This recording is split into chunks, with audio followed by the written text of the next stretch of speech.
Welcome to the West Milford Board of Ed regular meeting of March 21st, 2017.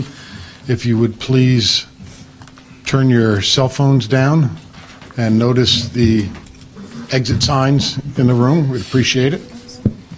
I would like to have a moment of silence. We've had several staff people who've lost relatives, so I'd like to have a moment of silence, please.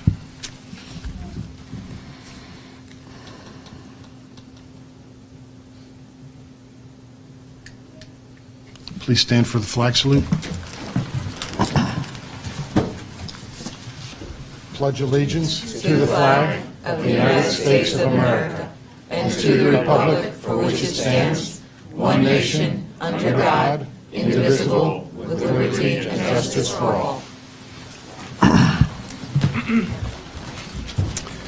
In accordance with the provisions of the Open Public Meetings Act, a public notice of this meeting has been sent to board members, all district schools, the Herald News, the Trends, the Record, the Messenger, West Milford Town Hall, County Superintendent's Office, the Board Attorney, and Cablevision of Warwick, and it has been posted in the Administration Building.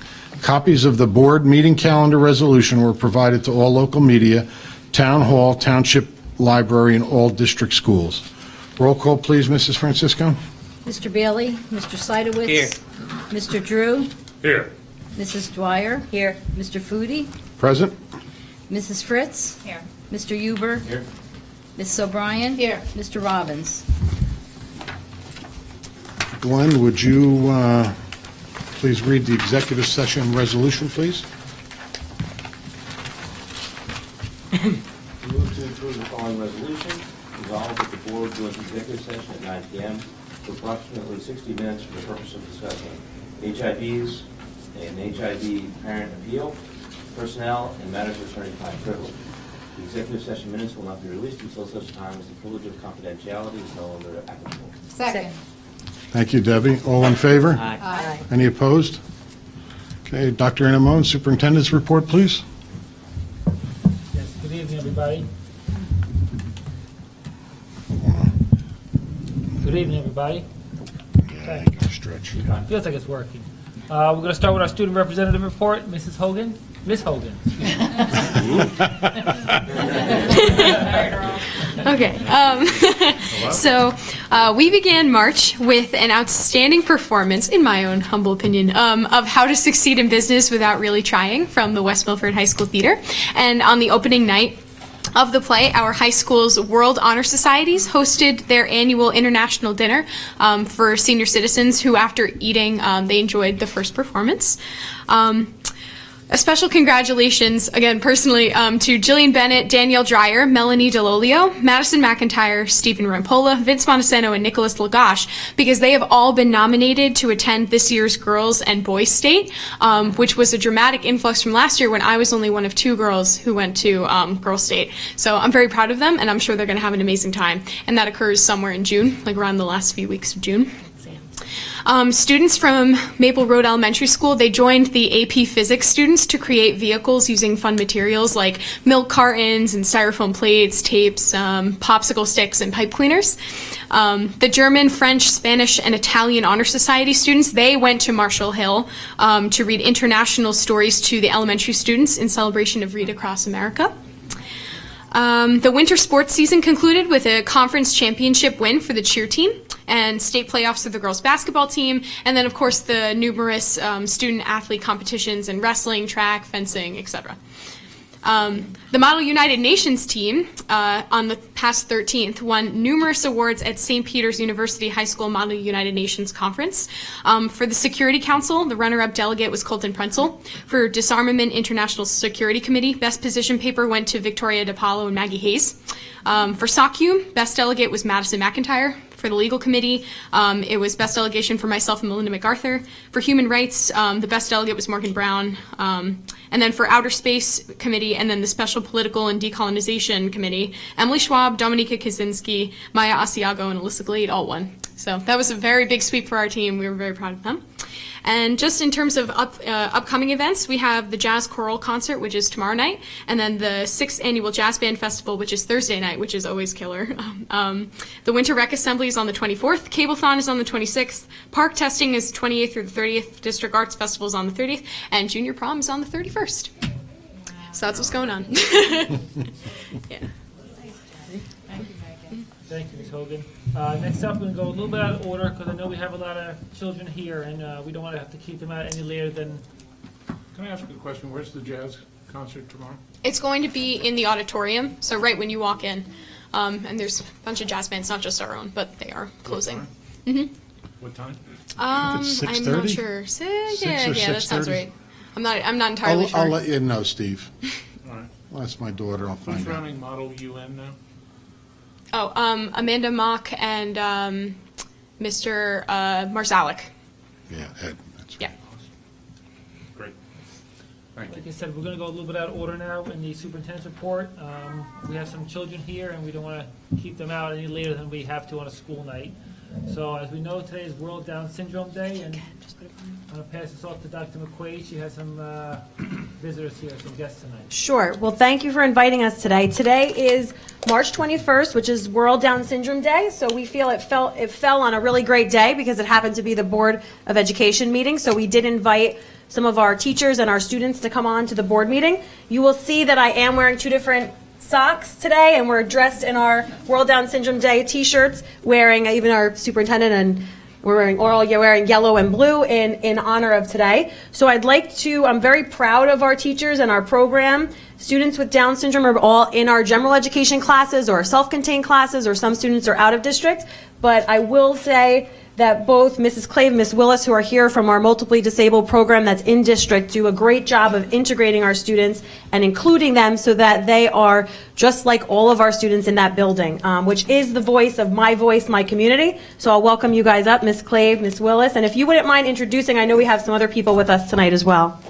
Hi. And of course the students, come on up. All right, I know you see the microphone, so just give me a minute. So, hi everyone, I'm Christy Clave. This is Miss Willis. She's the other teacher in the multiple disabilities class with me. Mr. Cayley is behind me. He's one of our aides. He's awesome. And came last minute when I said, come here. You're also seeing some other people in the crowd, like Maggie and Logan's parents are here with us.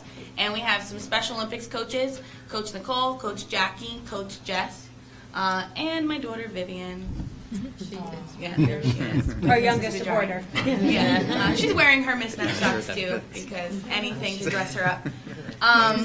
So there are more than, so happy World Down Syndrome Day. Oh, I don't think I introduced the most important people here. This is Madison Trout, Logan's sister.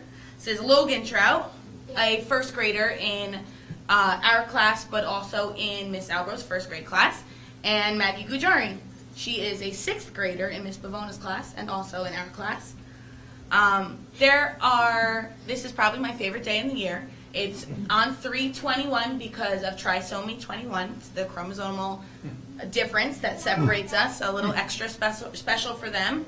I'm not as extra special, but I teach the extra special, so I'm up there in the elite. There are more than 400,000 people with Down syndrome in the United States. And I truly wish they all lived in West Milford.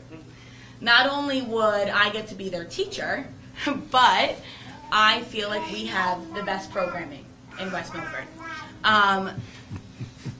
We have the support from our administration to provide the least restrictive environment, and we are a very inclusive district.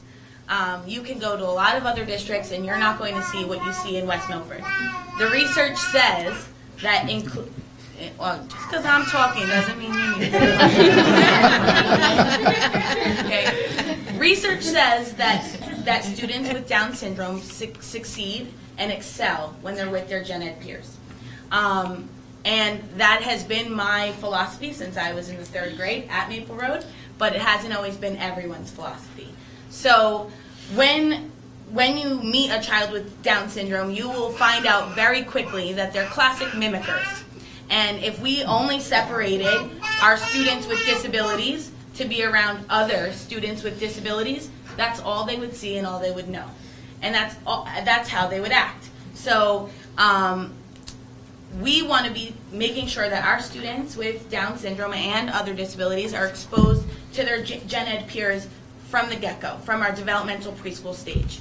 And what that's going to teach them is that they're no different than anyone else. They deserve the same education as everybody else, but also exposes them to what the rest of the world looks like.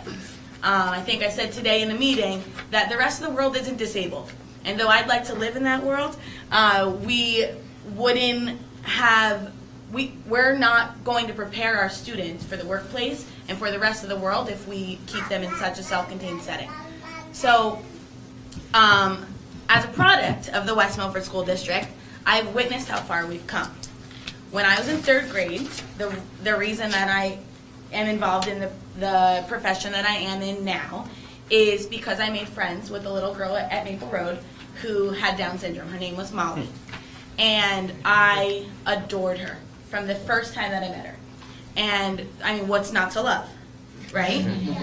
Right. So, anything for the laugh. So I loved her so much that I spent many of my recess periods inside helping volunteer for the Special Olympics, which was an in-school thing at the time. And she was my age. We had a lot in common, a lot of favorite things and a lot of similarities, but I never once saw her in my classroom. I never even saw her at my lunch table. So to be a product of West Milford and to come in and teach the class that started me on my educational career makes me really proud. I started teaching the multiple disabilities class 10 years ago, and inclusion has been my motto from the get-go. It took us a little bit to get there, but with supportive administration, especially Liz and Jonathan, who believe in the same things that I believe in, inclusion is really no different. Madison's going to be in her class, and students from my class are in there all the time, and everyone treats each other with the same kind of respect. Miss Willis came in this year as a first-year teacher, and my soulmate, I'm pretty sure. But she's never going to know a school or district that doesn't include. And so that's really refreshing to know that our new staff coming in is looking at this from a fresh start, and they're never going to know anything different. So last Friday, I attended a conference with Amy Allison. She is a specialist in working with children with Down syndrome. And it gave me that time to reflect on what I'm doing and what our other teachers are doing and what our team is doing for Special Olympics and all of those things. And I sat there amongst teachers, some of them who've been teaching way longer than I have been, as they frantically took notes, listening to Amy Allison talk about inclusion and not teaching learned helplessness and all of these other things. And all of these teachers are frantically writing notes, and I was sitting there shaking my head because we're already doing that in West Milford. So that made me really proud. Let's see where I was. So not only are we learning from our peers, but they're learning from us too. So what does it mean to be tolerant and accepting? And what does it mean to respect someone's differences? I can look around the room and all of us are different, but I'll tell you that you're probably not making the kind of achievements that the students in my class are. So not only are we different, but we're a lot alike, and some of us are making bigger impacts than just even the gen ed peer.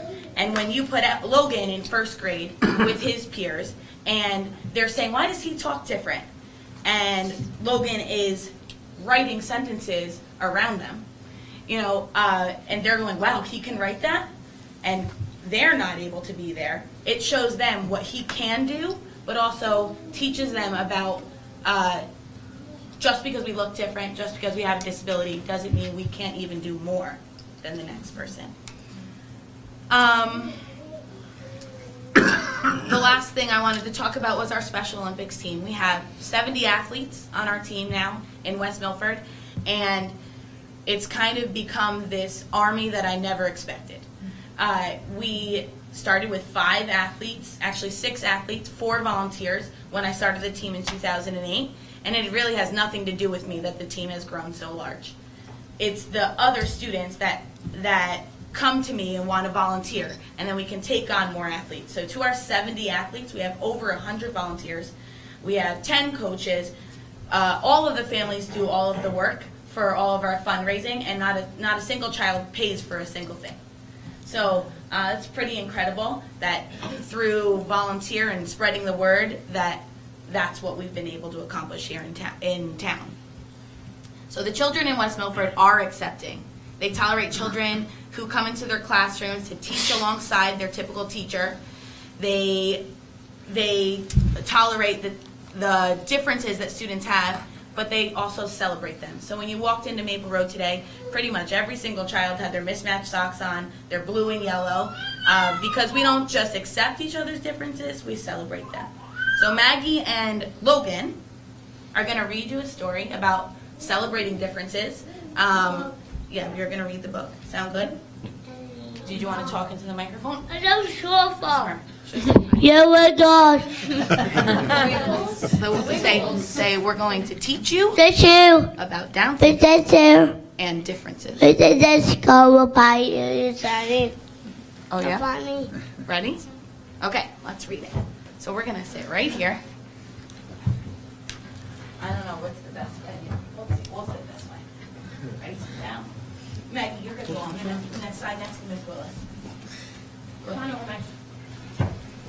So this is a book that we wrote as a class last year about celebrating differences. We spend a week every January talking about Martin Luther King and our differences about how we look, and then we spend another week talking about our disabilities.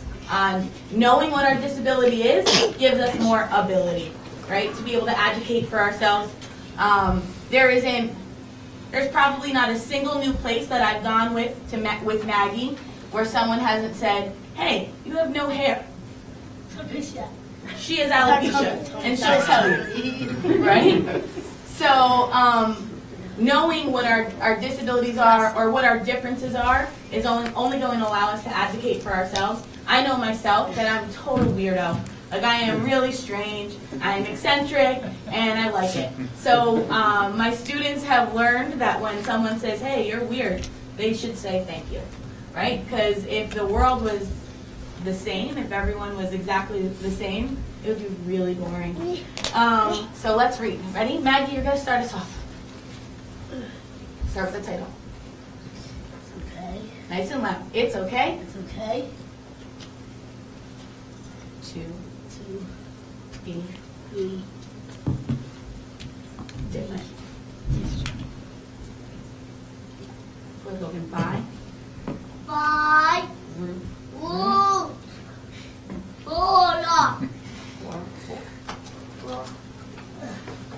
This book is dedicated to the different people we know and love, and to the people who love us because we are different. Love and support. Go ahead, Maggie. It's okay. It's okay to wear glasses. Have glasses on? It's curious.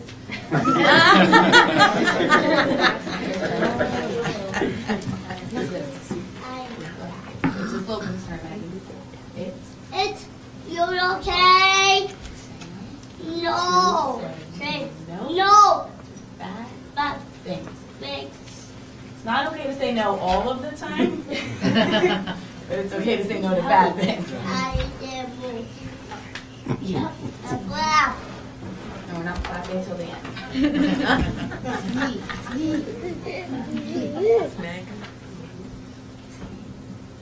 It's okay to have no hair.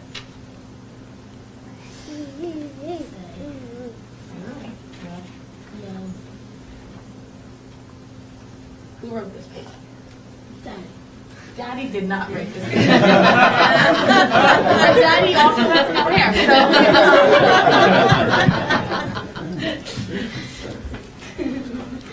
That's Cassie.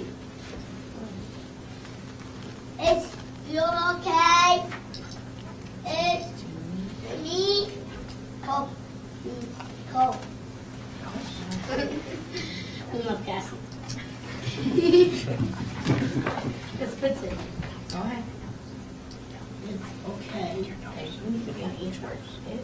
It's okay to talk about feelings.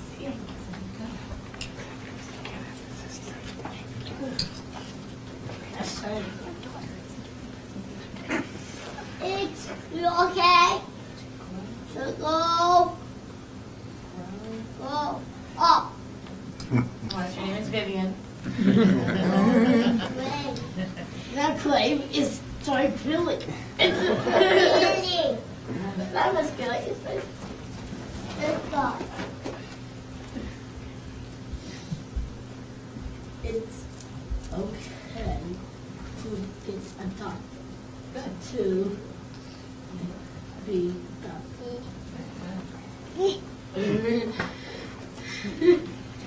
Look at this. It's okay to be well. Oh. Look at this. Logan doesn't know anything about that. Go ahead. It's okay to dance. Have two dads. Yes.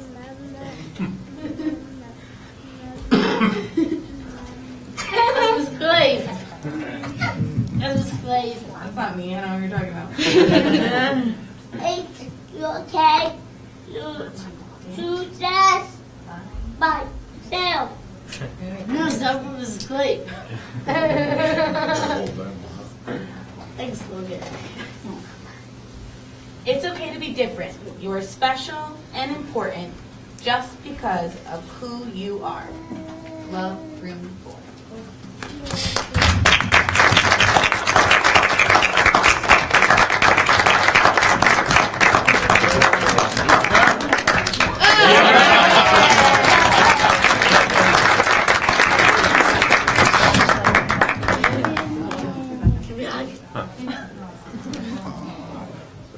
Thank you, guys. Thank you.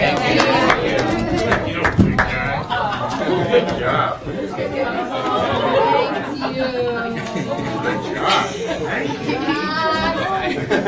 Oh, thank you. Thank you very much. Nice job. She was very upset. Go get high five. Try that. No high five. I guess There's no high fives. no high fives. All right. Thanks, Logan. I'll try to do the high five.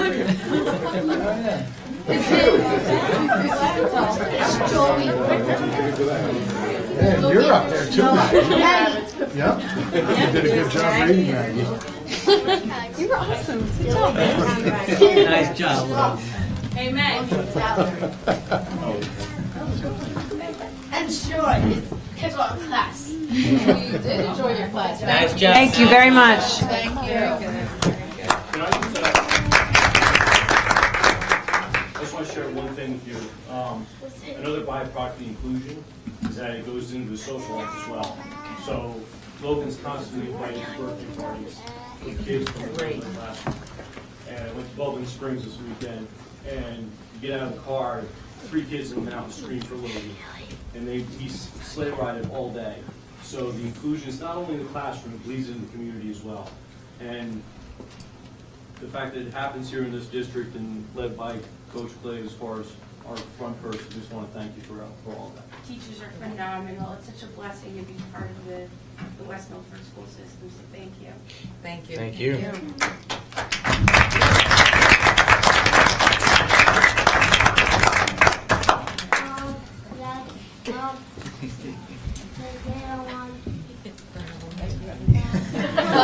See you, Logan. Mr. President, do we really have to talk about important stuff tonight? We are. We are. No. I hope I don't want to talk about this. I like that. He's still looking for the tooth, okay. Thank you. Thank you again, everybody. Thank you.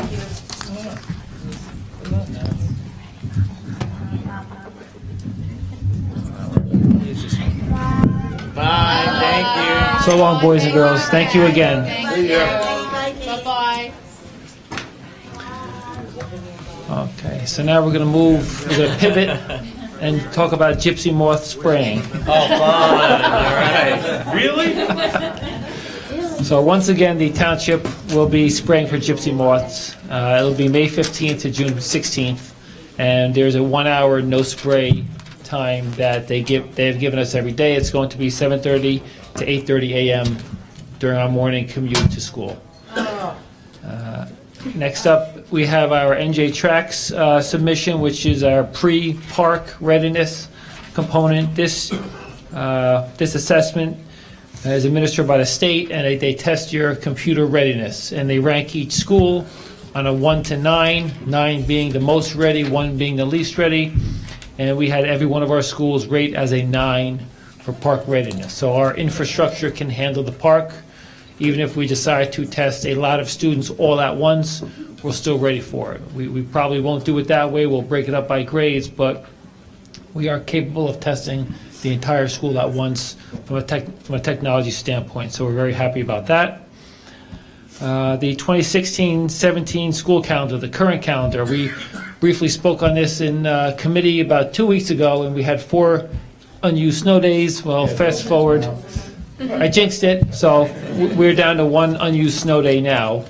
We're technically out of winter, it's spring already, but it doesn't feel like it, and there's talk of a storm headed our way maybe Sunday night into Monday. So obviously we have to hold off to do anything before we are 100% out of the threat of snow and ice.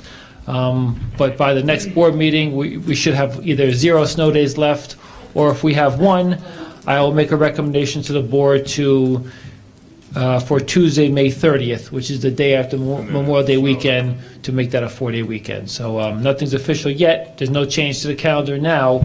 However, there may be a recommendation in April. And lastly, the monthly progress towards district goals. One of our big goals this year in math was to really assess what we're doing at the middle level. And our algebra program, our students heading into 8th grade get split up into different level classes as they are in the high school. And we noticed an opportunity to really push forward our 7th grade math curriculum. So starting in September, we are going to begin a new course entitled Pre-Algebra. That's for incoming 7th graders at Macapin. And we are working now to develop an assessment rubric which will allow us to select students who qualify for the pre-algebra, which is a little bit more rigorous track for math in the middle school. Part of that is going to be their report card grades, qualifying score, and an arithmetic fluency assessment administered in January. We've created a new pre-algebra prognosis assessment, which will be administered the week before spring break. Teacher recommendation, principal recommendation, all those components are going to go into this assessment for 6th grade, which is out at the elementary level, to 7th grade at Macapin.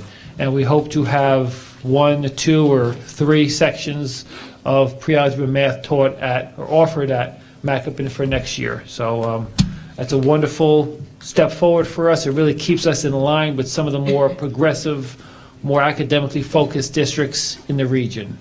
A while ago, Mr. Sedowitz brought up a point.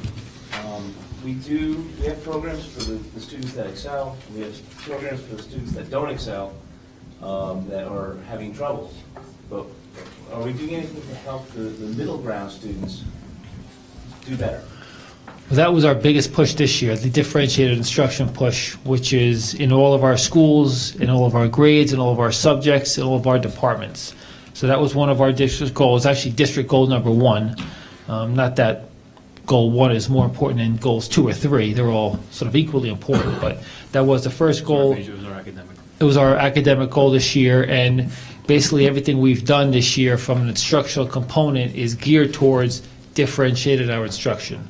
So Dan's got a lot of professional development plans in place this year and moving forward, which help us to break down our instruction towards different caliber students or students on different levels. So that's sort of what we've been doing all year. This is just more of a targeted area that we've identified some room for improvement that we think we can help our students and help our district in 7th grade for next year. Thank you.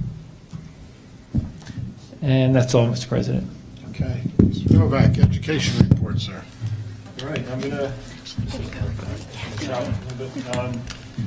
We had a couple major events throughout the month of March. One of which was our Read Across America Week celebration.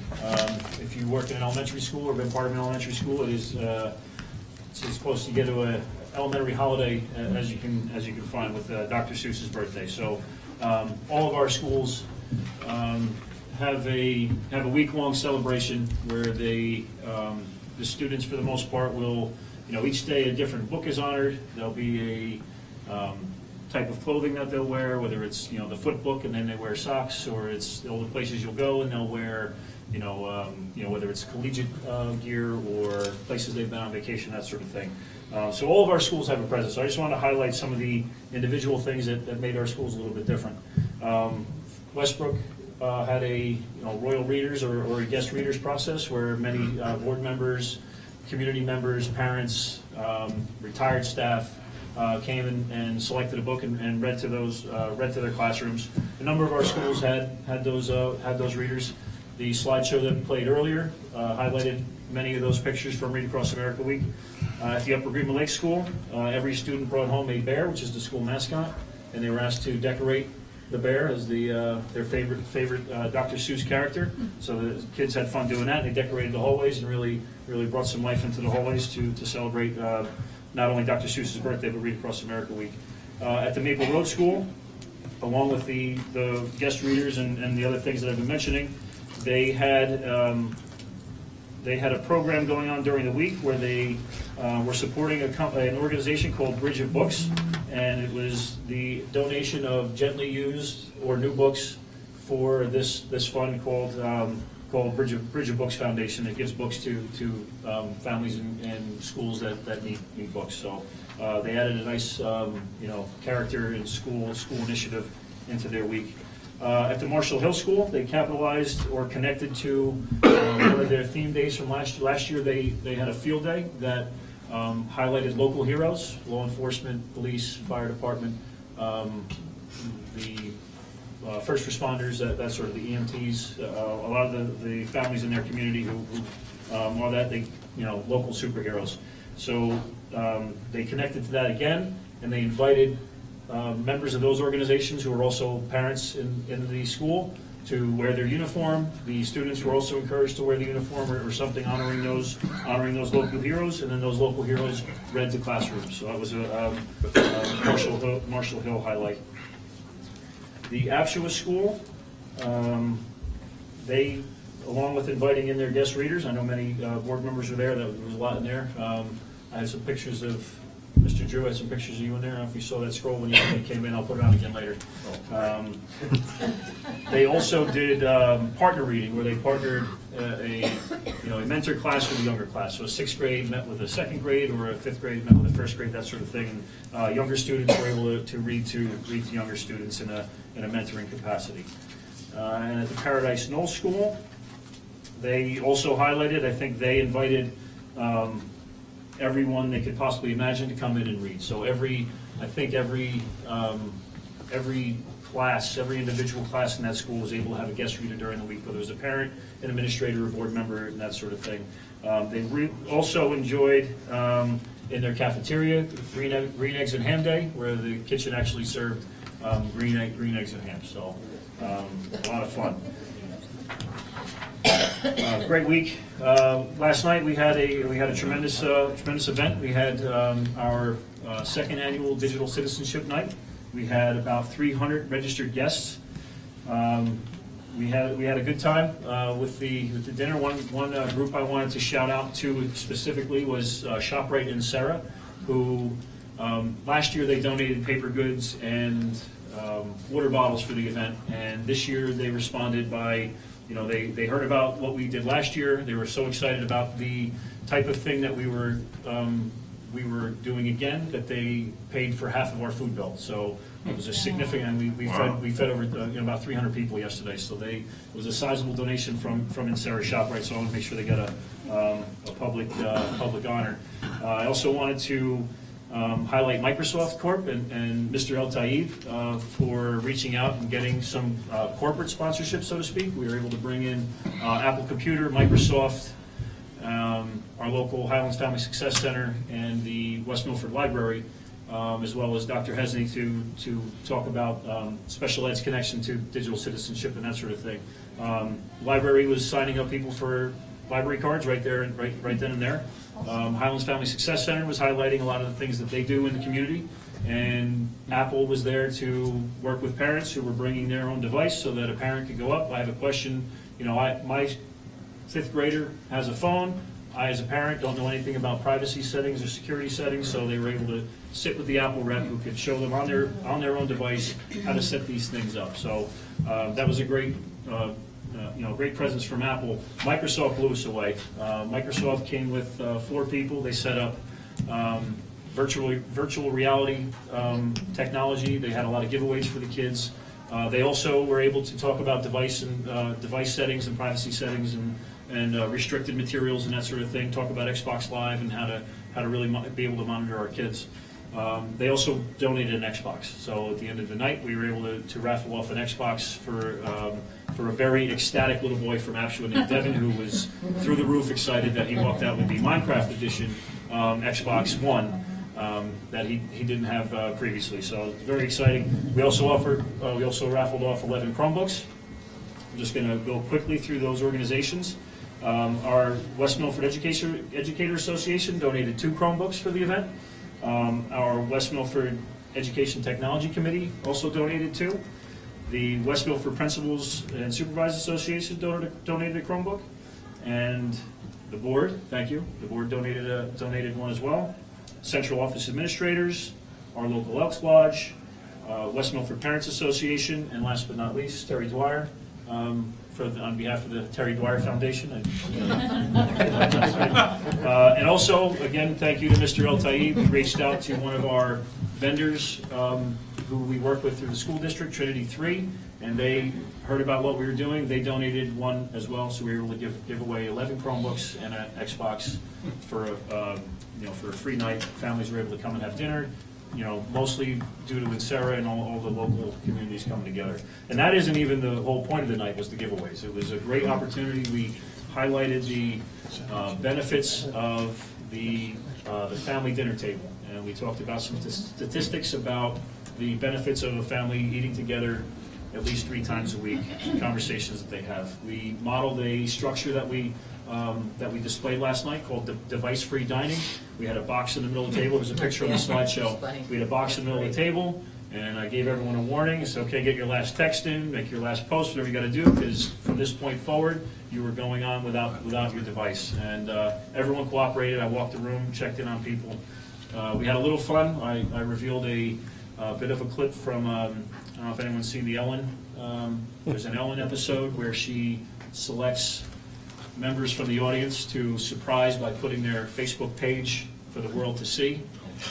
So I showed a little bit of that clip, and then I told the members in the audience that we were doing that. We randomly selected someone from the audience, and we were going to put them up there. So I let them angle. The body language in the room was tremendous, with families turning on each other and everyone going, I saw what you posted, and it was just, I let them dangle. And then what we had created was, we used Bucky, our Highlander mascot. We created a fake Facebook and Instagram account where Bucky was not modeling good digital citizenship. And we pulled up Bucky. We had Bucky in the crowd who was irate and left the room, upset. So we had some fun with that. It was a nice feel-good night. Our breakout sessions were taught and instructed by our West Milford Education Committee, which is all of our teachers in the school district who volunteer to be on this committee.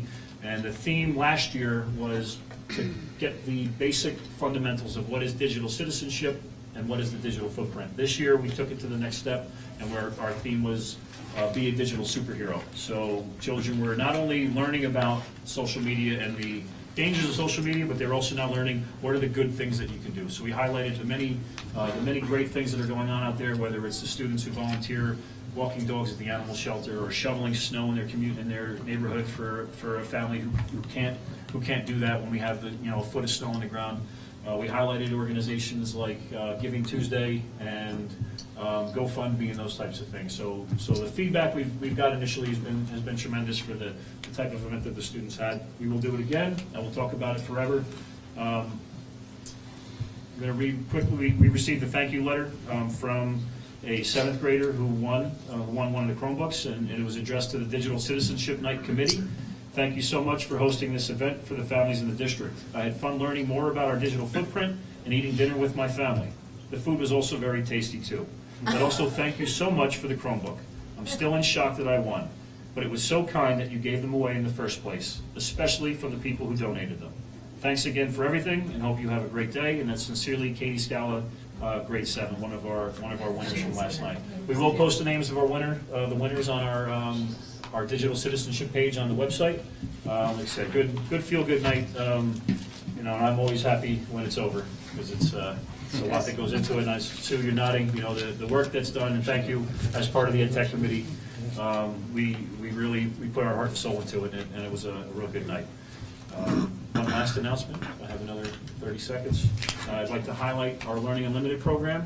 We've talked in this room quite a bit about Makerspace. Julie Cheshire, who runs the Learning Unlimited program, has connected to that, and they've created a Maker Fair as one of their project nights, and that is Thursday night at the Marshall Hill School, and it is from 6 to 7 p.m. in their all-purpose room. So that's Thursday, March 23rd. We'll also have it on our website to advertise it, but all are welcome, and the kids are really excited to show off their projects in support of the Maker movement. That is it. All right, thank you, Dan. Going back to the Bridget books, is there any place, anybody who's collecting books that families would like to donate? To the library, or? No, the Actually, Bridget the books li- is the program that they have. I would guess that this organization would always take them. And working with the library now, the library doesn't. The Friends of the Library used to take used books, and they get overwhelmed and they have nowhere to put them. Strengthen Our Sisters. Is that the proper name of the over by South Shore Marina? They'll take books and they redistribute them. So that's the only place I know of in the town. All right, thank you. Barbara, special reports and correspondence, please. Just have the minutes from February 7th and February 21st are available for consideration. Move to approve the Board of Ed minutes listed. Second. Sorry, Who got that one? Debbie. Okay. Gets everything. Okay, any discussion on any of these? Seeing none, all in favor? Aye. I'm going to abstain, Barbara, because I didn't get to review any of them. Joe, legal report, please. Have no report tonight. Okay. President's report, I'm just going to remind everybody to review the budget. I would like we have a scheduled committee meeting for the 4th for Budget and Finance and Personnel. Yes, the committees got moved up a week this month for April because of spring break, so Yep. it's a little bit earlier than. Well, what I'd like to do, as long as the board is okay, I'd like to make that budget meeting, the Budget fund. Committee of the whole. the committee of the whole meeting on the 4th. And then, Glenn, I'm going to give you a break. Do education and personnel on the 5th. And then we'll put policy off. Hang on. Put policy off until the following month. Because it's important that we go over the budget. I mean, that's really critical. Could you just repeat again, so the 4th would be full? The 4th would be the committee as the whole, the entire board. Do you want that here? So yeah, that it's televised? Yeah, I would. What time? At what time? 7:30? Is 7 good or 7:30? 7. 7? 7? Okay. And it'll be strictly just budget, No action. no action. Right. I mean, I guess we could vote on things if we wanted to direct the Well, you No. you can do a straw poll. You wouldn't be able to do any official motions, hiring, Okay, anything like that. okay, all right. All right. If it's a quorum, why wouldn't you? Well, It's not a regular meeting. well, you right? could advertise It's it gonna for be a action. regular meeting. Committee meeting of the whole. You It's could, gonna have to be. you could advertise it for action for whatever comes up, but generally, when you have a committee of the whole discussion, it's supposed to just be a discussion, and the action takes place at the other meetings that are already advertised. Gotcha. But it's, up to the board, honestly. What would the board like to do? Would they like to keep it as just discussion or action? I would like to keep it as discussion. Because I think then we're biting off more than we can chew, especially if we have lots of questions. There are also some other items that if you have an actual voting meeting, you have to take care of. Yeah, if we had like an such as- HIB or something. Exactly, and at least in this, it's Oh. just a discussion, and we can save all of our items like we usually do for the other two meetings. All right. So then back to postponing personnel with that, Personnel would move to the 5th, Debbie. would we keep it at, We would do the 6th, the normal, well, actually, education's at 5:30. So usually policy at 7, so personnel would be at 7. Yeah, Personnel. So education at 5:30, personnel at 7 on the 5th. Is that on the what you- 5th. Yep. Who's getting the pizzas? I get my birthday off. I'll order food for the board.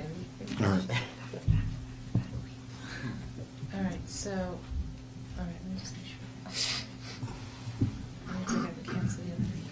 All right. Okay. So do we, We're do going we? to have the education meeting here also in one of the rooms? So that you No, don't the have to- personnel and education would be on Wednesday night, and be the next day. Board offices, that's at the board offices. Okay, Yeah. so you're going to do personnel on Wednesday. Yeah, Okay. yeah, education and personnel on So Wednesday. the board meeting, committee of the whole will be here. Be here, yep, so that way we could have it At televised. 7 o'clock. At 7. Okay. 7, everybody, So, for the committee as a whole? yes, Okay. please. Now, We'll send out a reminder. And there's no Email. policy this month, right? now the budget is a little bit more Okay. important. Okay, We'll good. talk about that. All right. So the only thing is, do we want to just leave it as discussion only? Or, yeah, so I vote for discussion only. discussion only? Glenn? Doesn't matter? Debbie? Discussion. Okay, Steve? Okay, then we'll just leave it discussion only. The only other thing that I'd like to discuss as part of our, I guess I'll do that next under new business. Let's move on to petitions and requests. Petitioners who have requested to speak prior to the meeting will be first with 5 minutes for each petitioner for a period of 30 minutes. And then time permitting, other petitions and requests limited to 5 minutes per petitioner will be allowed until the 30-minute period transpires. Petitioners speaking during petitions and requests are asked to address topics listed in the agenda. All speakers are asked to give their full name, spell their last name, provide their address. Speakers may not use the names of students during petitions and requests. Do we have anybody that would like to speak? Seeing none, like to post petitions and, what? Yeah, for later, yes, yes. Go ahead, Debbie. Seeing none, like to post petitions and requests. Second. Thank you, Will. All in favor? Aye. Any opposed? I'm going to need a motion to, One quick adjustment to the agenda before we adopt it. Page 11, under education, resolution number 7. okay, There's 2 HIBs listed. E17 was reported out last Thursday night. We got all the paperwork in on Okay. time for Thursday, so So that's, you're just deleting E17? I'm deleting E17 and I'll report on H7 in executive session. okay. And we do have a hand carry for personnel, item number 18. So please, reference that. So I need a motion to adopt the agenda as presented. I'd like to make a motion to adopt the agenda as presented with the changes under education and hand carry under personnel. Second. Okay. Any discussion? Do we have a second? Glenn. Glenn. Any discussion? Okay, all in favor? Aye. Any opposed? Okay, Mr. Drew, you're up. I would like to move items 1 to 7 on the budget and finance. Second. Any discussion on items 1 through 7? Seeing none, roll call, please, Barbara, on items 1 through 7? Mr. Drew, Yes. Mrs. O'Brien. Yes. Mrs. Fritz, Yes. Mr. Seidowitz, Yes. Mrs. Dwyer, Yes. Mr. Huber, Yes. Mr. Foodie. Yes. I'd like to move item number 8, Second. list of bills. Second.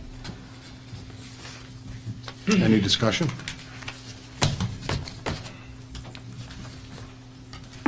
Okay, roll call, please, Barbara? Mr. Drew, Yes. Mrs. O'Brien, Yes. Mrs. Dwyer, Yes. Mr. Seidowitz, Yes. Mrs. Fritz, Yes. Mr. Huber, Yes, payroll and utilities, abstain to the rating.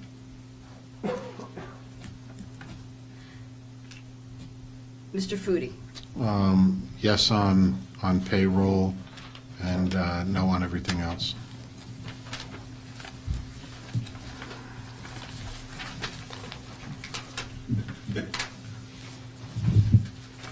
I would like to move item number 9, transfer of funds.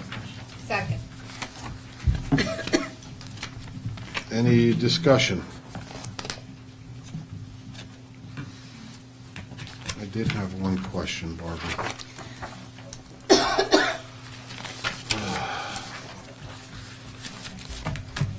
Well, actually, two questions. We're taking money from, for architectural engineering services, which I take it as land, and 2,200 purchase professional services, we're taking that out of judgments against the district. Is that land and the additional testing to Hillcrest? Probably, I think, wait, where's that? That's, wait, let me find it.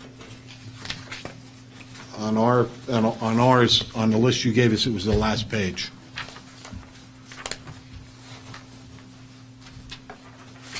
Yes, That's where, okay, and, yeah. and I saw, what was the other one? Did we not budget correctly, on the second to last page? We have a rather large transfer of 115,000. Did we not budget correctly for the BD programs, or we added more than we originally budgeted for? That one didn't make sense to me.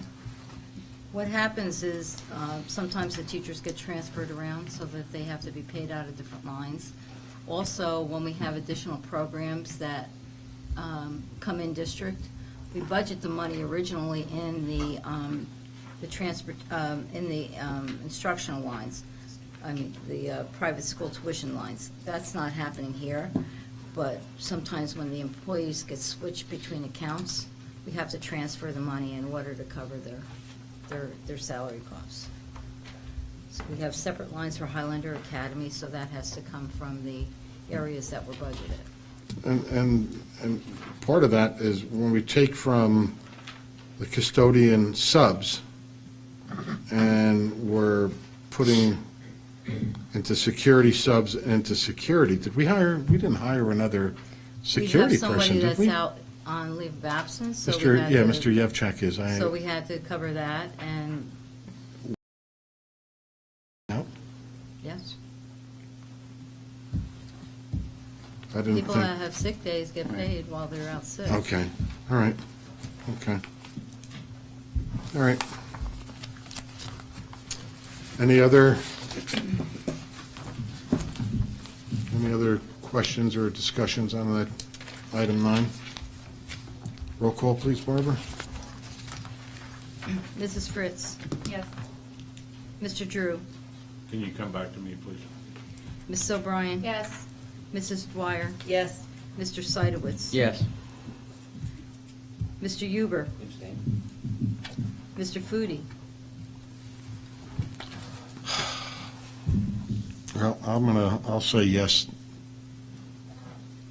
Mr. Drew. So that's 6. No, No. Yes. that's 6. That passes.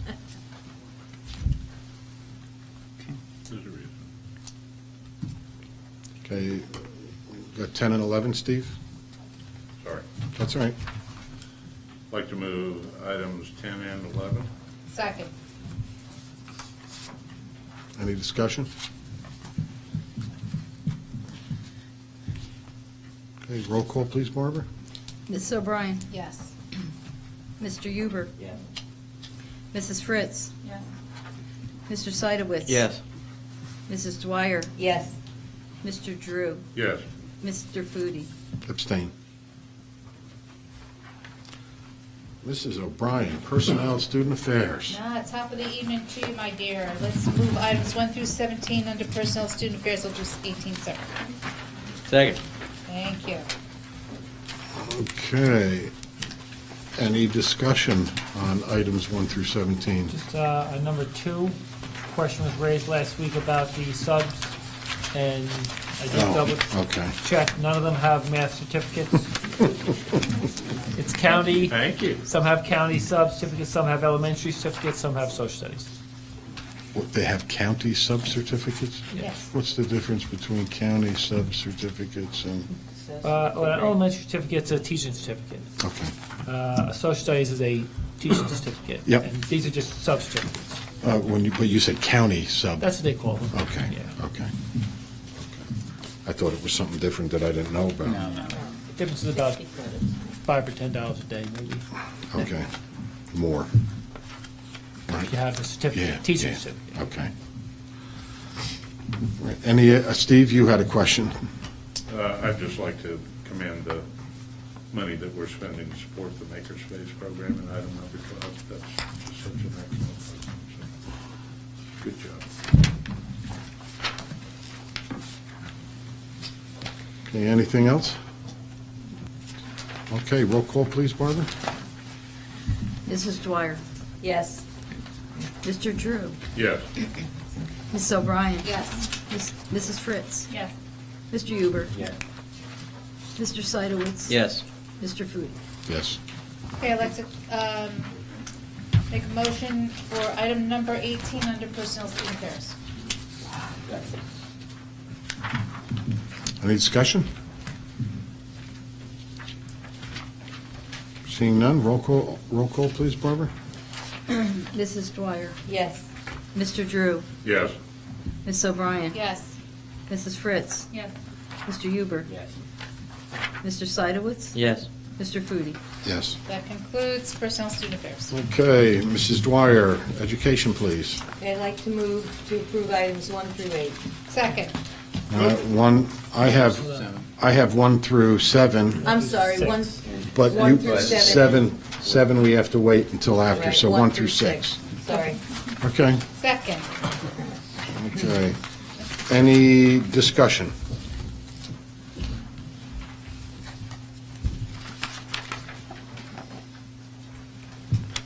Seeing none, roll call, please, Barbara. Mrs. O'Brien. Yes. Mr. Seidowitz. Yes. Mr. Drew. Yes. God Bless bless you. you. Mrs. Dwyer. Yes. Mrs. Fritz. Yes. Mr. Huber. Yes.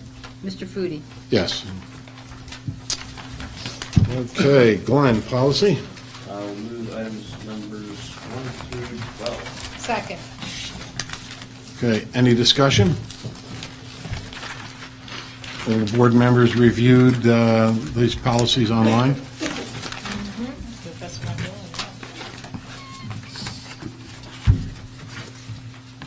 Okay, no discussion?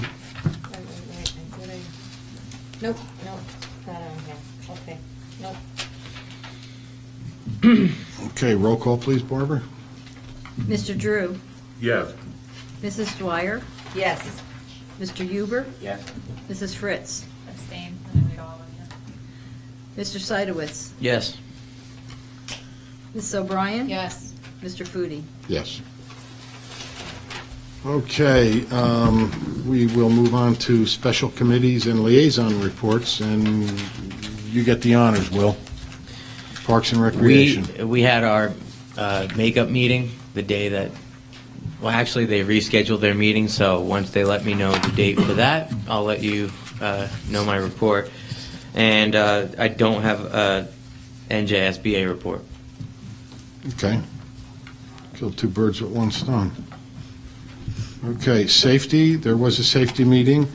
It was with the, Mr. Citro met with the state police, and there was a bomb threat assessment procedures that they went over, and then reviewed the upcoming monthly security drills, which they have started already. So that was it for safety report. I'm going to go to Superintendent's Roundtable. Okay, we met on February 23rd, and there were several items that were discussed. One was cursive handwriting, and Dr. McQuay explained the process for developing a program along with Mrs. West. And just so parents know, we are teaching cursive in this district. Okay, there is some outdated district information that the parents wanted us to be aware of. The website, on the job listings, the substitutes and SAC positions are not listed with the current dates, and they're concerned that that might deter applicants. Live stream board meetings were located under 2016 instead of 2017. The phone message and the guidance still had the old supervisor's name. I think that's been corrected, though. That's been corrected. Mid-year science teacher, our TV science teacher has left as of March 23rd, I believe, right? I think it was yesterday. Oh, yesterday? 20. Okay, so she's gone, but we do have someone in place, and it was explained that Mr. Jordan is a temporary replacement. Just so the parents know, Mr. Jordan was a very active TV science student and eventually went into this as a major, so he's more than qualified to take on this program for the time being.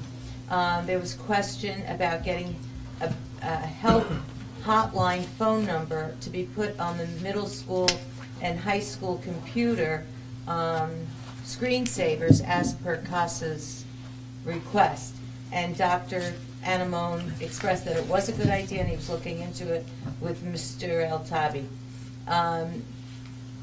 There was a discussion about the revised policy on headlights, and that was better clarified, so I think that's cleared up.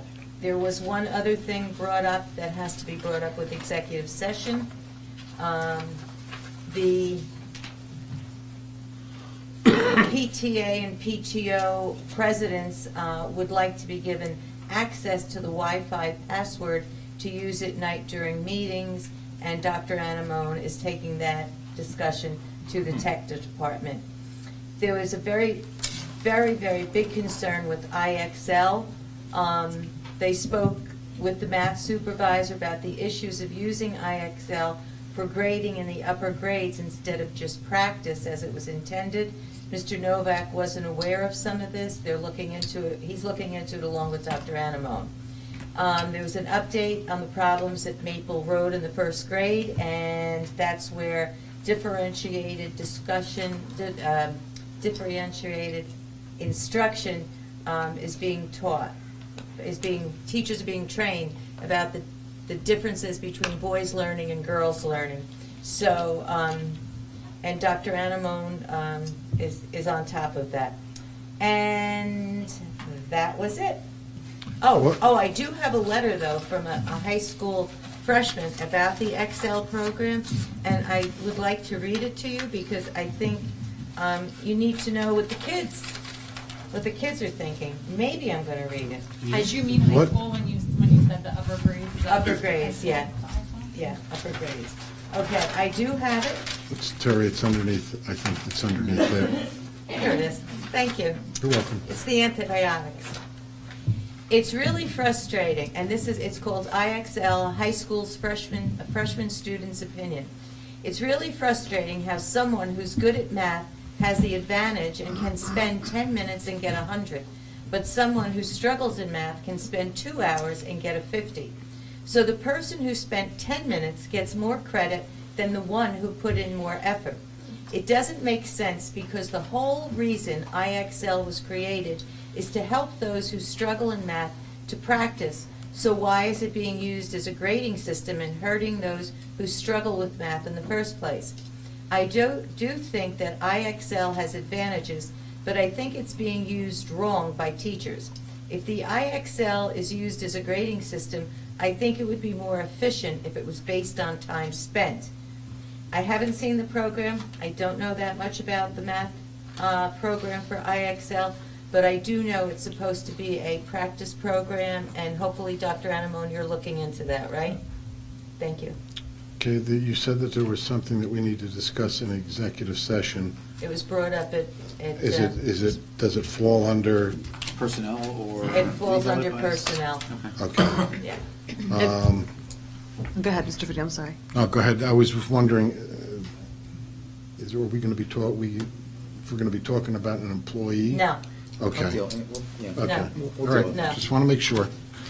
You were going to say something? Yes, I just wanted to piggyback to let the public know that on April 3rd at 7 o'clock at our CPAC meeting, our school nurses are going to be available to answer any questions about the head lice policy. Good. So in case that comes up. Okay. Mrs. O'Brien? Yeah, I'm back again. Passaic County School Board Association, our next meeting is a joint meeting with Bergen County on March the 30th, which is a Thursday. I think that's the night of all districts, so some of you will be there, and I'll be attending the dinner in Maggiano's in I'll be with you. Hackensack. Oh, you'll be with me? I had received an email pertaining to that, and hopefully, God willing, that our representatives from the state of New Jersey will be at the Yeah, dinner. we're supposed to be a lot of state Yeah, And representatives. let's hope. The other thing I want to bring to the board's attention is if you had read an email recently from the county, they're looking for members to be on Passaic County School Board Association, because those who are in office will be ending their terms in May. Can they be reelected? Can they run again, or is there a term limit? They can I run would. again. They can run again? Yeah? Okay, I wasn't sure. Just curious. Thank Just you. got to get elected in. Okay, Mr. Drew, you have both legislative and technology oversight. First, let me start by saying I have mentioned this to Dr. Animal, but I've heard from many parents about the IXL program, and it's a good way to punish students. Kids who aren't interested in math will certainly never be interested in math by the time they're done with that. Kids who are interested in math are going to be turned off from math. Yep. So I think that it is right at the heart of some of the issues that we have with math in West Milford. And the sooner we get rid of it, whether we replace it or not, the better off we'll be. I agree. It's just a comment about that. I mean, I keep hearing about this from parents, and we need to look at it. New Jersey legislature passed through both houses, and it was signed by the governor, bill regarding lead testing of the water. So if we did it previously, they'll pay for it. Now that they've passed that, if we do it, we'll be reimbursed for that. My understanding is we're going to do that. It's a good thing to do. Usually, yeah. April break. Safety of the kids. There are quite a number of bills that have gone through that are very interesting, make perfect sense, but my experience in the past, just because it makes sense and it's been passed by one house doesn't mean it's going to be passed by the other house. I'm not giving up trying to guess which ones might make it through both houses. One of the ones that just is a no-brainer, which is probably why it won't be passed by the other house, is to make sure that every kid in a class has a book. Just makes perfect sense. It probably won't be passed by the legislature. Technology, I have nothing in particular to add unless you do, Mr. Wood. I'll tell you. Yeah, I mean, there's a lot of things. I know where you want me to go with that.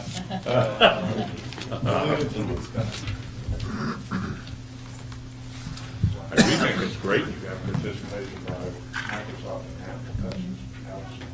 And I scored a 9 in every school, absolutely. Well done. Well done. That's it. Okay, WMEF, Mrs. O'Brien. Nothing to report at this time. Every time we meet, the weather goes bad, so maybe we hold off until sometime next month. We won't get a snowstorm, maybe a tsunami or a asteroid extravaganza, but we should hopefully be meeting sometime in April. Okay, nothing to report on the joint Township Board of Ed Committee. Mr. Huber, CASA? All right, the Community Against Substance Abuse Committee continues its reorganization. There's been an influx of people into the committee, and there seems to be a new energy, including the addition of some of our high school students. Our own Megan Hogan. We have a senior, junior, and 2 sophomores. Dr. Anamone helped find, and they're attending the committee meetings and giving the youth opinion so that they can get a more realistic program for having a hope of preventing substance abuse and attending to it once it is found. They had on March 11th their community awareness dinner, at which preventionlinks.org provided 3 speakers.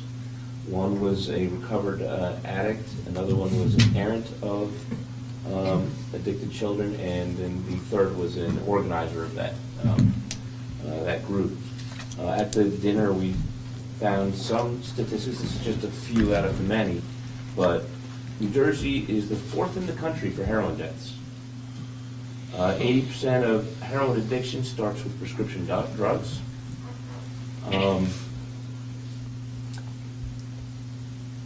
And the need is to treat addiction as an illness as opposed to a crime or an offense. It's physiological in nature. So it's going to be a culture shift in order to properly deal with the problem.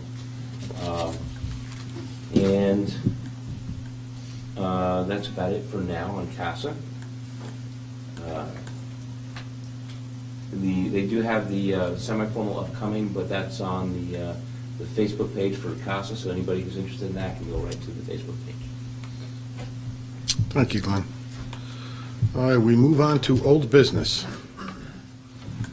We have 2 radon testing at UGL. Was there any, one was the last test, air? The air testing was done back in the early 2000s. Okay. When it was required by the state. So Okay. we've set it up for this week. Okay, okay. I think the first thing on there, if you notice the time, we're This is moving good. a lot better Yes. when we don't have large, discussions. So it's the first couple of meetings, Nicole, were probably, they're not the norm. And Terry, Every you know time you that. say that, he raises his eyebrow. Yeah. Oh, no, hey, I've busted Joe's chops because there's been times he's not here and we're out of here at 8:30. So, Let's be honest, years ago, we would get out at 2 in the morning. yeah, well, I know, but We're bringing it we've down. gotten it, it's I'm gotten a gonna lot keep it better. going. It's gotten a lot better, so. I started doing a little bit of research just to see if the subject in Google, a lot of other districts come up about them trying to streamline meetings. I haven't really seen anything that's It's a very colon difficult. one I mean, as about long- There's no way. tips, yeah. but When there's things on the agenda that we either got more questions about or that popped up before a committee meeting, or popped up after the committee meeting, then there's going to be a little bit more discussion, and so. I think we But it's not be good that, about policing each other. I think there's definitely times where you get off on tangent and you Yes, can parking lot absolutely. things, and we can even get a flip chart and keep track of those things so they don't fall off. But Yeah. I'd like to know what the term normal means here, but we won't go there, really. I know if you want Abby normal.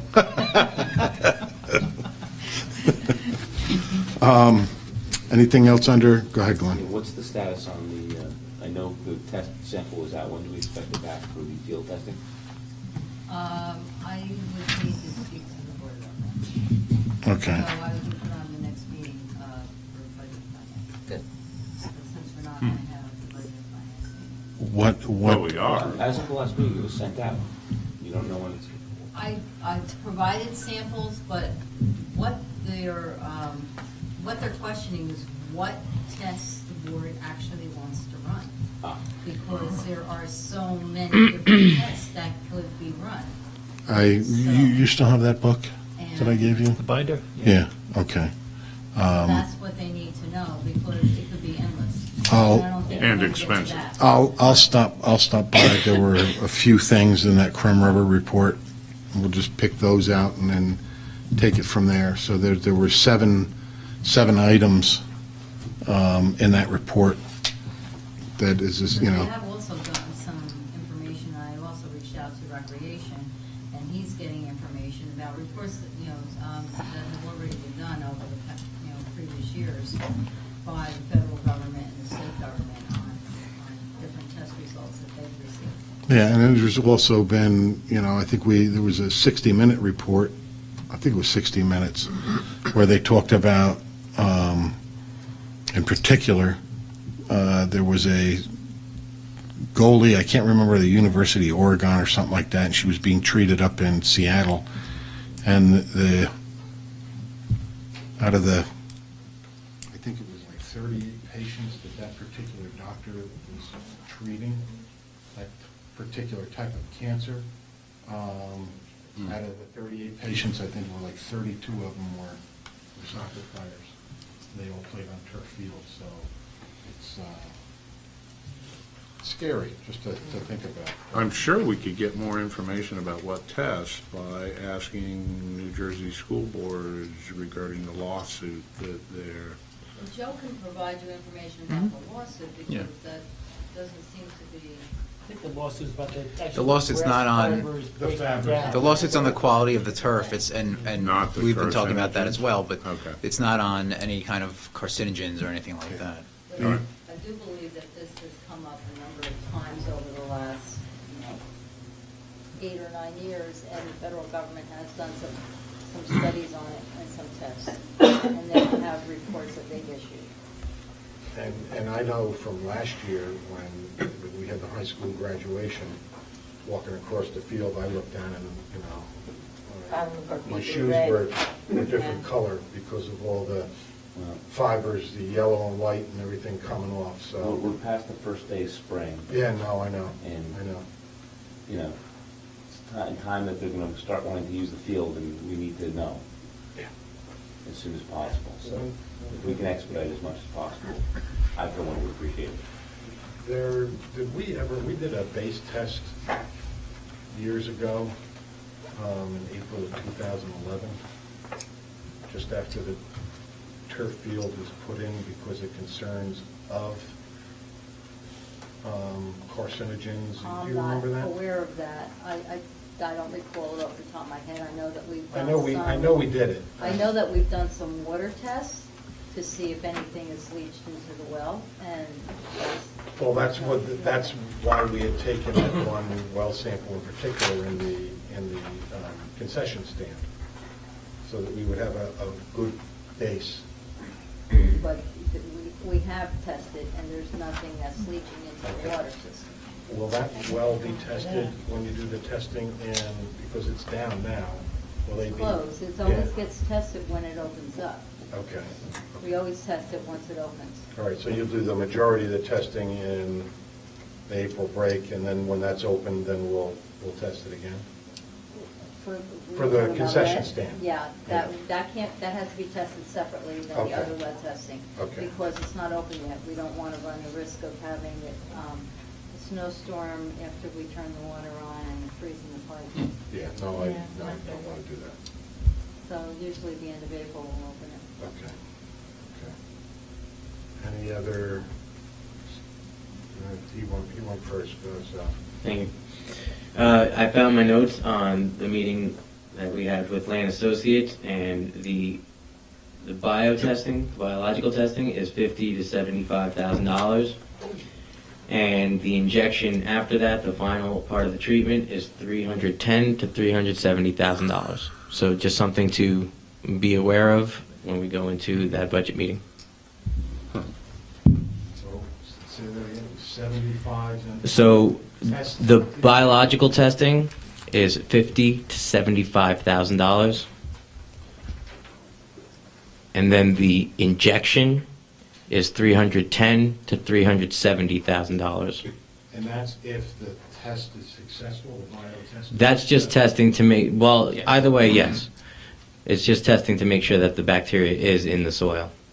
Just, I want to say Barbara has the books from Land in her office that we got at the meeting as well. So if anybody wanted to see why they recommend what they do, it's all in there. And we talked last week, as soon as Rich Conway comes back on Friday from vacation, we'll talk about bringing him in and making a presentation as to exactly what they're talking about. So that's our environmental attorney. He did well by us, in my opinion. He's amazing. Really. So I have a question, and that's actually a great example. If during some meeting before April 25th, we just come to a majority decision to include something in the budget or exclude something in the budget, can we do that in other outside meetings, or can we only do that in You can, the only time we can finalize something like that is at the next budget meeting for the board before we send that in to the state. But it's a discussion as it goes. So we're going to be at the committee of the whole meeting, talk about it there, make recommendations to the administration about what we want in the budget or out of the budget, and then they'll take that back and rebuild the budget with those recommendations, and then that would be presented in April, and the board would vote yes or no. At that time, the board could vote to do anything with the budget. They could vote to change it, assuming the programs are in there and everything like that. But you can vote to change certain items if you'd like at that time, before it's finalized. But any action we take before then is just kind of like... Well, you couldn't take official action before that. You can give direction or recommendations, but you couldn't make anything official until that meeting in April. Okay. Anything else under... Steve has something. You had something else, Steve? Well, I had that question. Okay. I think we should review some of the capital spending, but I guess it doesn't have the weight of whether we vote for it or not. Well, it would at the budget committee of the whole meeting if the board gave direction to the administration. It just wouldn't be finalized until the board took an actual vote in April. So that's a whole board meeting. Okay. So the All next right. budget I vote got will it. be at the public hearing on the 25th. The actual budget vote, yes. That'll be April 25th. We could make recommendations. Make at the budget. recommendations on the Tuesday, committee of Yeah. the whole meeting. All right. et cetera. Right, and if that was the direction of the board, I don't want to call it final, because it's not final until April. But it's what the board would like the administration to do. If you get my drift. Well, This is to everybody. Please, as my request, come up with an opinion about Hillcrest, because I know 3 of us want to auction it off, and I know there's other opinions going around, but I recommend that we do auction off that property. Otherwise, we're going to be stuck with, as Ms. Dwyer calls it, an albatross on our necks, and we don't need it. Okay. Me personally, I think, possibility of, talking to a hospital, that to me would make a lot of sense, but please think about it, and we'll talk about it at our next meeting. If anybody's got any specific plans or ideas, we'll bring them up, and then we can ask the administration to look into things. I loved Barbara's idea of asking the voters. Yeah. No, I know. I like that idea too. So, let's think about it between now and our, not the budget meeting, but our next workshop meeting. try to make it final, because we only got a couple of months after that. We gotta move quickly. Anything else under old business, Glenn? Yeah, a couple meetings ago, I brought up the idea of creating a position, make human resources director position, and a couple of members, trustees, hadn't had a chance to think about it and didn't have enough information. So we went and did some research, and about a week or so ago, sent out an email with a bit of research on what's going on in school districts that are in the same category as West Milford, as far as like-kind school districts, roughly. And I sent that around, and in the last meeting, I also handed out copies of the research so that people could take this and look at it. So I'd like to bring it up for discussion now, being that the budget is so imminent. I'd like to see what people think about that. The research showed that at least 87% of 106 districts that are in the same category, in the enrollment group number 7 that we're in, 87% of them have human resources staff. The average is 3.5 people per district. Some have 1, some have 7. You know, it averages out to 3.5. And it seems like the articles that I found were all like 10 years or so old. So this is something that's been going on, a trend for a while now, I guess, and we seem to be a little bit behind the curve. I think that we benefit greatly by it. A human resource person can be a fantastic resource. Really, the benefits are almost limitless. There's a ton of things that they do that we benefit from. And the only real downside is the salary and benefits. So that's my opinion. I'd love to hear from everybody else. I mean, I'm in favor of it, Glenn. I think that the thing that found me was surprising, some of the districts that we visited to look at what they're doing, and in particular, Livingston and Chatham. Yeah, they both. They both have HR staff. What was a little bit more,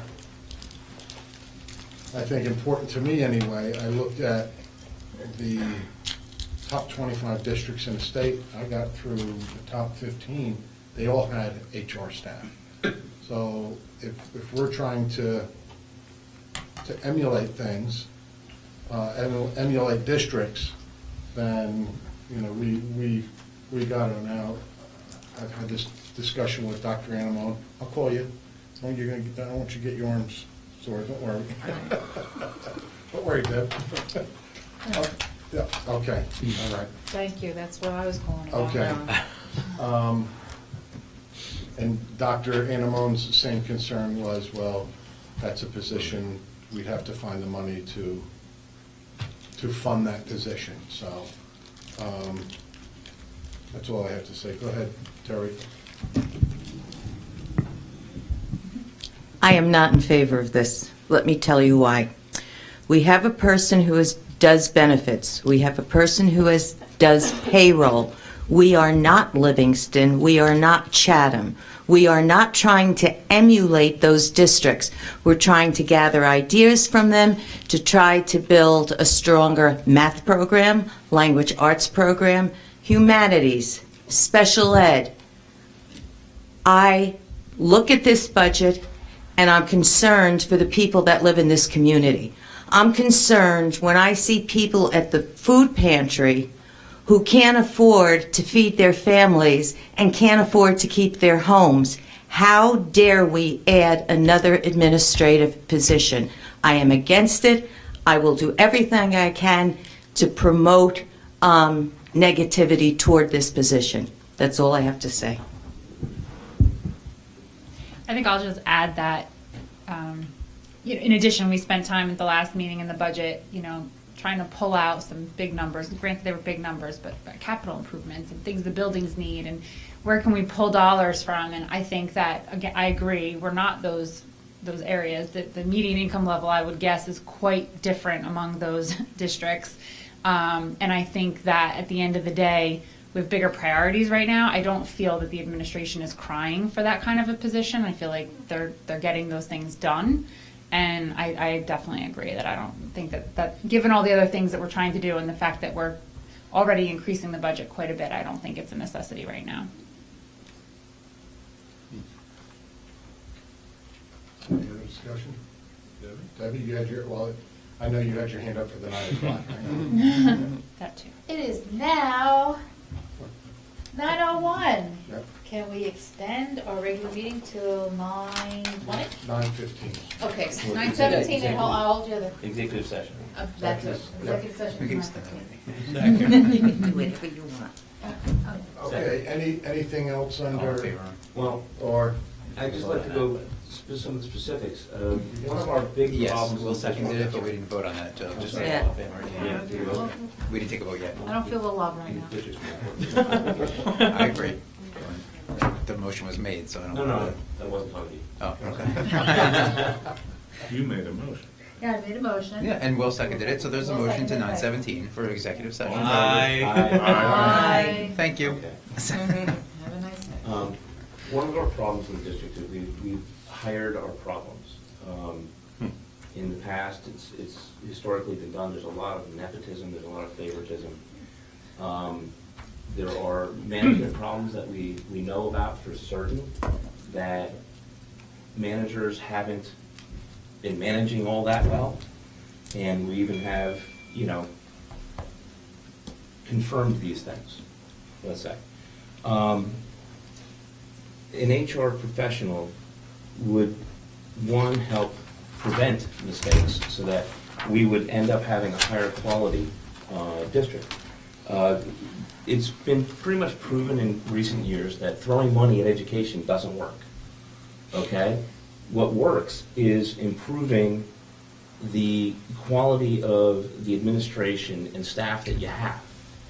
And an HR person would help do that. Just for the folks that are already here, they would be a resource for supervisors and principals and everybody else to help handle difficult issues, review issues, documentation, proper documentation. We've had an issue with that in the past, God knows. Hopefully we can find somebody who's trained in collective bargaining to help smooth that process. We've had contracts that extend almost a year past they've expired. Okay, so these are all things that a human resources person can do. They can keep on top of certifications. They can help coordinate training, professional development for the benefit of everybody, the students, the staff. Any staff members who's better developed in their training is going to have a better career and a better resume. It's all pluses. And if we can manage to improve our staff, it's going to eventually trickle down and improve academic performance. So this is where I'm going with this. It's not just about accountability. It's not just about organization. It all ends up running down to the students and improving their chances of doing better in school and having a brighter future. Mrs. O'Brien? I have a question. Shoot. Where did the interest of human resources come from? Did that come from the administrators, or did it come from the board? Came from board members. Duly noted, But thank you. we did ask during superintendent interviews if the district of our size should have HR staff. I didn't not ask. recall that. You asked. I asked it, yeah. And So don't say the whole I board. believe Oh, we only asked it, we sat and, out of our top 3 interviewees, 2 absolutely said yes and 1 said maybe.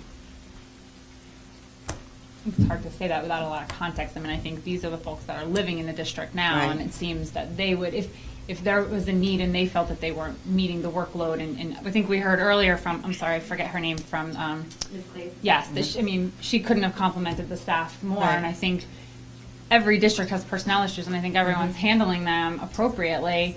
I think the personnel issues are far less than the, glaring, beautiful comments about our staff and teachers. Right. So I think it's a little distorted, and I think it's a little one-sided, because I think, we should be collaborating together. If there's a need from the administration, then it should be something that we should all be collectively discussing. And Well, this is actually for support of the administration. but I don't know that they're saying they feel that they need that support.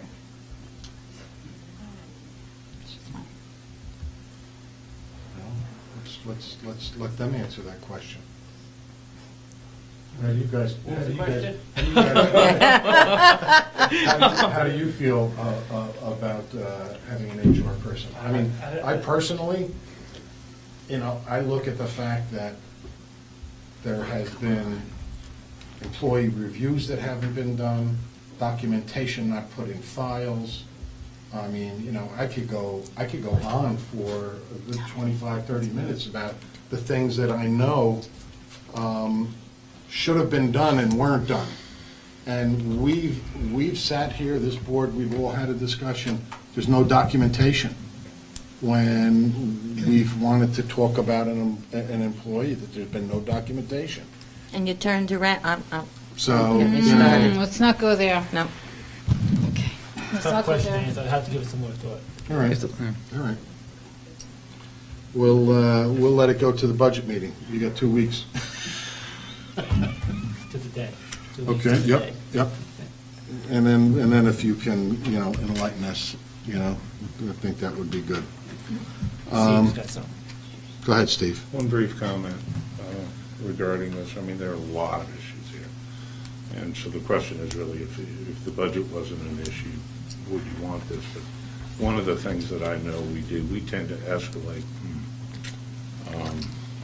our constituents tend to escalate things immediately to you, going around the teacher, going around the supervisors, going around the principal, going around the director of education. And I know, I think you've done a good job of delegating, but these things just keep landing on your desk.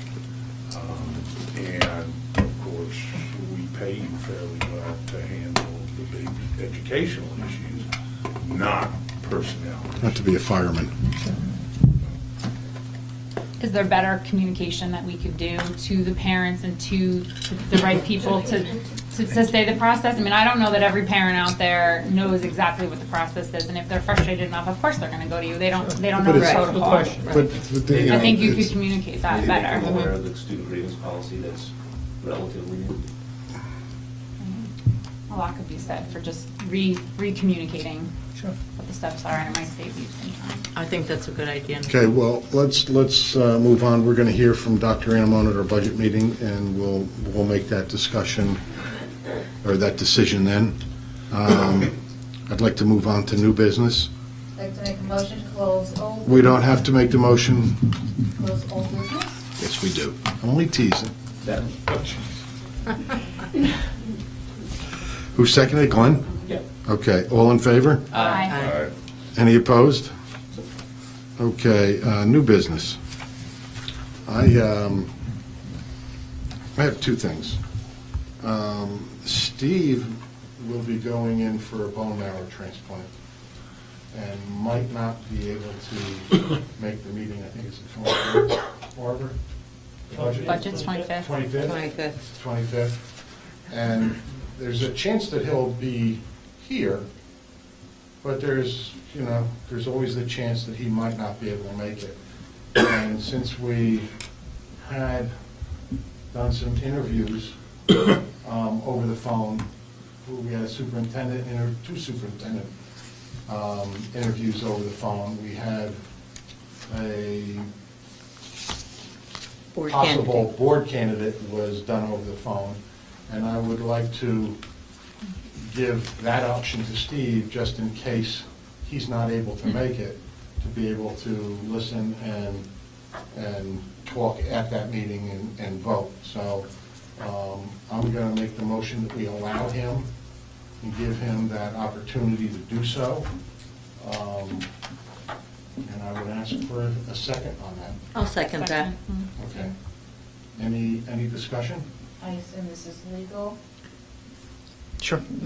The policy is silent, so it's up to the board. I just want to make sure. Go ahead, Steve. If I can say something on my behalf, I think I don't necessarily have any choice about that, and the 25th is right near the range at which I have about a 50-50 chance of being done or might need another couple of days. If y'all said, no, I can't do that, then I would pressure my doctors to let me go. No, you're not. And I'd rather not do that. No. Well, I think this is pretty important, so. I've certainly There's a pressured them about telephone. other things, so Yeah. I would rather if, You have the option. chances are I won't have to, but there's a chance that I might We need to. don't want you to be pushing your, Okay. Oh, I don't know, there's some people who probably wouldn't mind if I, maybe not here. Yep. Yes, now, and it would, and Joe brings up a very good point, I would have brought it up, but you wouldn't be able to do that executive session in case anybody was in the room Of with course, you. yes. So it would just Makes be sense. for the regular part of the meeting, Okay. okay? Any discussion on that? Nope. you have a second? Well, yeah. Yeah. I did, I seconded it. Will has. I Go ahead, got quiet this time. Just make sure you're speaking to the mic, Steve. Can you hear me now? Okay, so seeing no further discussion, I'd like to roll call please on that, Barbara? Mr. Sidowitz? Yes.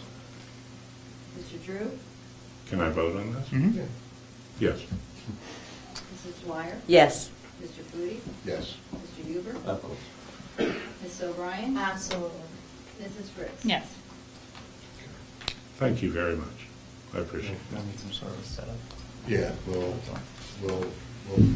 get, when we get to that meeting, Steve, I'll work with you, Boris. Okay. Okay. Good, thank you. I have one other thing that I'd like to discuss, and it should be relatively quickly.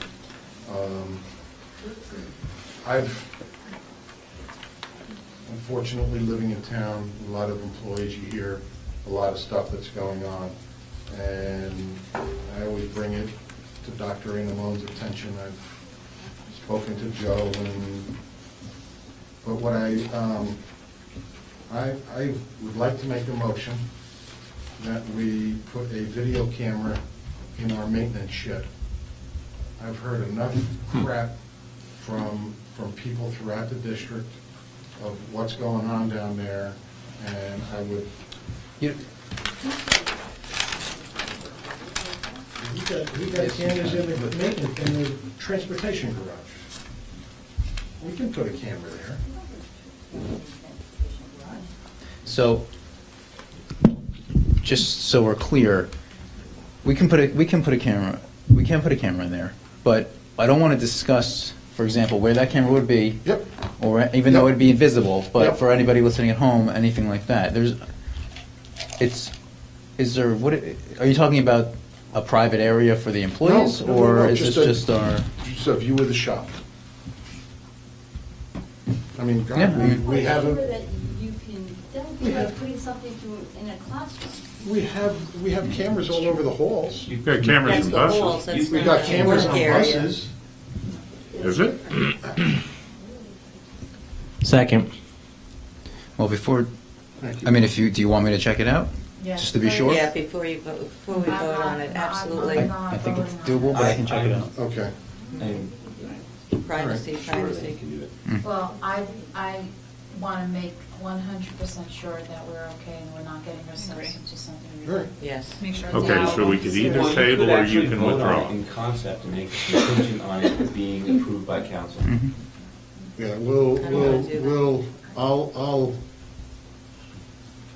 table that motion until we get a response from Joe. I'll have it next, Next meeting. Table. He I can guess withdraw. April meeting. Yeah, yep. Table requires it. Deb?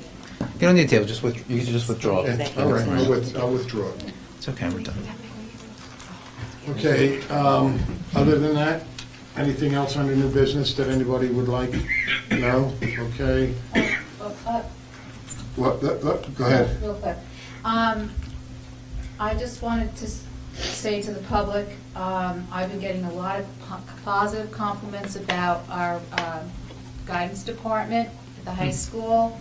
The substitute guidance counselor that we have for Mrs. Lambert, thank you. I received several wonderful compliments. And I say this to every parent, and I say it to whoever's watching here in the room or out in TV land. Silence is acceptance, so if it's something good or something bad, we don't know on the board a lot of times. And I told the parents to write a letter so that there's recognition to this substitute and that the Board of Education is made aware of it. And the same thing goes when things aren't so pleasant as well. That's it. Well, better yet, come talk to us at a meeting so we all hear it at the same time. Letter's next best thing. And chain of command. Okay. Okay. Anything else? I've seen none. I'd like to close new business. Thank you. Second. Mary, thank you. All in favor? Aye. Any opposed? Okay. I need to extend, I'm going to extend executive session another, till 9:30. Second. All right, then I think we should be good. All in favor? Aye. Any opposed? Thank you. Petitioners have requested to speak prior to the meeting will be first with 5 minutes for each petitioner for a period of 30 minutes, and then time permitting, other petitions and requests limited to 5 minutes per petitioner will be allowed until the 30-minute period transpires. All speakers are asked to give their full name, spell their last name, provide their address. Speakers may not use the names of students during petitions or requests. And I see that we have two people who have signed up. Elizabeth Bernhardt.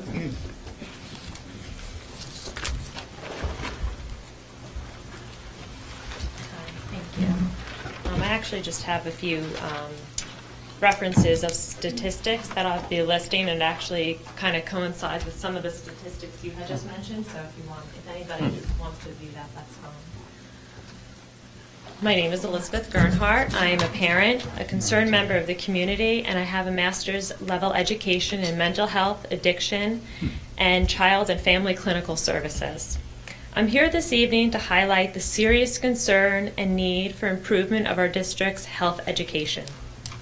I'm extremely disappointed in the use of outdated prevention and mental health programs taught in our school. Before my middle school aged child began taking health class this year, which is only one brief marking period, I had the opportunity to speak to the health teacher to go over what topics would be discussed. However, after class had started, there was some troubling information being shared at home that was discussed and emphasized in the classrooms. No information ever came home, not a single worksheet, quiz, book, anything. There was no way for me, myself, as a parent, to have any idea the type of information that was being taught, other than the simple topic of substance use and mental health. It took me 3 long months of contacting various district employees to finally be able to view one of the textbooks that the health teachers use in the classroom. The main text being used is out of date and listed significantly inaccurate information.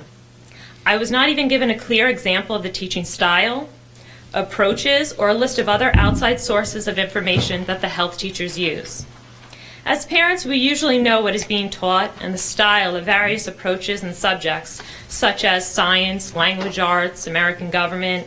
We see our children come home with graded quizzes, homework assignments, workbooks, and even textbooks from time to time. But for some reason, health class seems to be an exception to this.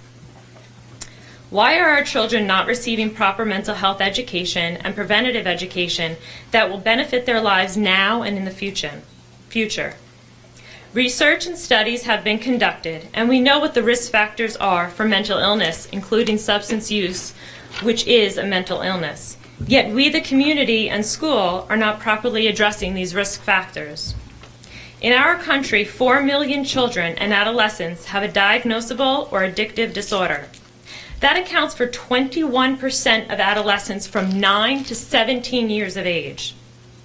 Heroin and prescription drug overdose is now the leading cause of injury-related deaths in our country. Suicide is the second leading cause of death for individuals between the ages of 10 and 24 years of age. 10 and 24. In the U.S. alone, 5,400 suicide attempts are made each and every day. Not per year, but each day in our country. And these are done by children 12 to 18. We're not talking about even past 18. More teenagers and young adults die from suicide alone than cancer, heart disease, AIDS, birth defects, stroke, pneumonia, influenza, chronic Lyme disease combined. These numbers should alarm and concern you, yet our schools are not responding appropriately. Some may wonder why these statistics are even brought up to the school and the board's attention, as some parents feel that these are private matters to be addressed only at home. However, children ages 12 to 18 spend on average 1,000 hours a year in our schools. Concerning issues of substance abuse, sexually inappropriate behavior, and instances of bullying, both substantiated and undocumented, take place in our schools during school hours. These topics all fall under mental health. Mental health education is not to be left just for parents to teach at home alone, as these are issues and concerns that are taking place in our schools, affecting students in our schools and school-related events. With the rates of mental illness and substance use being so high that we are actually in a state of epidemic, why is the education of health not a crucial part of our curriculum in our schools? As the Board of Education, you have the power to oversee that our children are receiving proper education. That means with the proper health education, the lives of children in our own community can be saved, because the death numbers that I stated before are preventable. The number for substance abuse deaths alone in this country in 2015 was 1,500 killed each individual day. Again, that was 5,400 suicide attempts made each day by children. How high does the death rate of our children need to be before our school systems will start to take a real evidence-based interest and approach into the everyday health in preventing these deaths? The power and the opportunity is within our school system. And right now the numbers show we are failing our children and our future. Ms. Gernhardt, about how long do you think you'll be? About less than a minute. Okay. The research, information, and experts are available. You can literally change the number of deadly statistics stated prior when you decide to change the way our school educates our children on health and make sure that they are being taught accurately and with the best approaches and not outdated and inaccurate information. Thank you. Thank you. Thank you. And I see Mrs. Huber.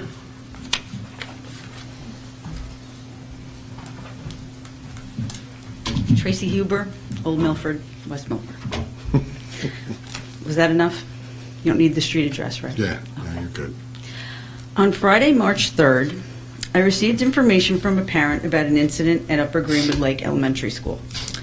I then heard feedback from multiple parents and a student who was present in the classroom. A substitute teacher was allegedly screaming at a class of sixth graders so loudly that she could be heard through double closed doors. She was yelling and telling them they should, quote, be embarrassed, should be ashamed of themselves, and that they were a disappointment, among other things. This was not a response to any disruptive conduct on the part of the class. The students were afraid. Some wanted to escape the class. They were told to sit down, and they could not leave. At some point, a young girl raised her hand to ask a question, and the substitute slapped the student's hand down and said, "You cannot ask a question." One student, who was supposed to move to another class for his next subject, was told, "Sit down, this isn't a party." He eventually crawled behind a desk and snuck out to his next class. And this is a student that I've known since he was 4 years old. So this came to me directly from the family, and he was in the classroom when this took place. What made this incident more disturbing to me as a parent of students in this district is that this particular sub had a history of prior verbal comments and abuse in the classroom on multiple assignments at multiple schools. So I understand that we are extremely desperate for subs in the district because I hear it from a lot of people. I hear it all the time. We should never be so desperate here for subs that we put the well-being of our children at risk. How is a sub who previously exhibited inappropriate conduct in a classroom, like embarrassing students, sarcastically responding to them, and other comments that were not appropriate, permitted to return to yet another assignment in an elementary school full of 6th grade students? I hope the administration is looking into how the children at UGL in that 6th grade class that day were entrusted to an individual with such a history. I hope that this person will never be permitted to sub here again, and we look at how this happened and prevent it from happening again. This is the actual 3rd case I've heard of questionable comments or actions taken by a district sub in the last few months alone. We need to do something about that. Thank you. Would anybody else like to speak? Seeing none? Seeing none, move to close new business. No, petitions. Oh, petitions and request. That one. Thanks, Will. I'll Second. All in favor? Aye. Any opposed? Okay, Glenn, you want to read the... At 9:27, I'll make the motion to go into executive session for the purpose of discussing HIVs, a HIB appeal, personnel, and matters of attorney-client privilege. Second. All in favor? Aye. Any opposed? Okay, we will adjourn to executive session. I would ask that we make it quick to get in there. We have parents in the audience, so we need about a minute before we call them in. All right?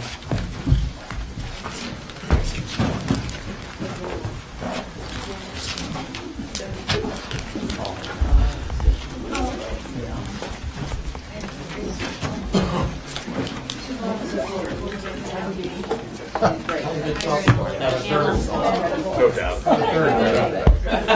This is Greg, right? Yep. Let's give this order.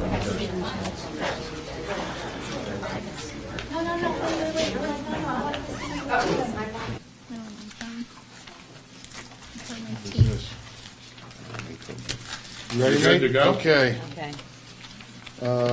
We're back from executive session.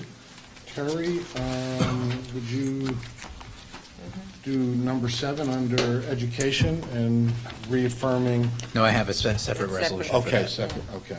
Okay, move to approve the affirmation of the investigation of H7 as substantiated. Second. Any discussion? Roll call, please, Barbara. Mrs. Dwyer. Yes. Mr. Drew. Yes. Mrs. O'Brien. Yes. Mrs. Fritz. No. Mr. Euler. Yes. Mr. Seidowitz. Now, this is the one that we also discussed last time, too, correct? No. No? No. It's been Just the Oh. abstained. No, you Abstained. want to say H7. yes, I I'm think. sorry. one. Yes, I had the wrong one, so I changed mine to yes. I thought this was the appeal. No, that'll be Sorry. separate. That's Yes. separate. Abstain. You abstaining? Yes. Mr. Food. Yes. Okay. I have a resolution. I'm looking for the number that would be. E8. You can E8. add it as E8. Whereas on March 21st, 2017, the board held a hearing at parent request for HIB number 2017-E8, and the students' parents attended and participated in the hearing. Now therefore be resolved that after consideration of the parents' position, the board reaffirms its findings in the above referenced matter as substantiated. Okay. You made the motion? I- Well, I'll make the motion that Joe just Can't read. make a motion. I just read the motion. I need a second. Second. Okay, thank you. Any discussion? Okay. Roll call, This Barbara, motion is on to the uphold. resolution? Yes, to reaffirm. Abstain. Mr. Drew. Yes. Dwyer? Yes. Mr. Foodie? Yes. Mr. Huber? I'm not confident either way, so I'm going to vote no. Ms. O'Brien? Yes. Mrs. Fritz? No. Okay. Passed. Okay. Motion to adjourn? Boy, that was quick. Second. Second, all in favor? Aye. Any opposed? Okay, it is 11 PM. The meeting is officially adjourned. Jump. Jim, Jim. Did 8:17 when I wasn't in the room?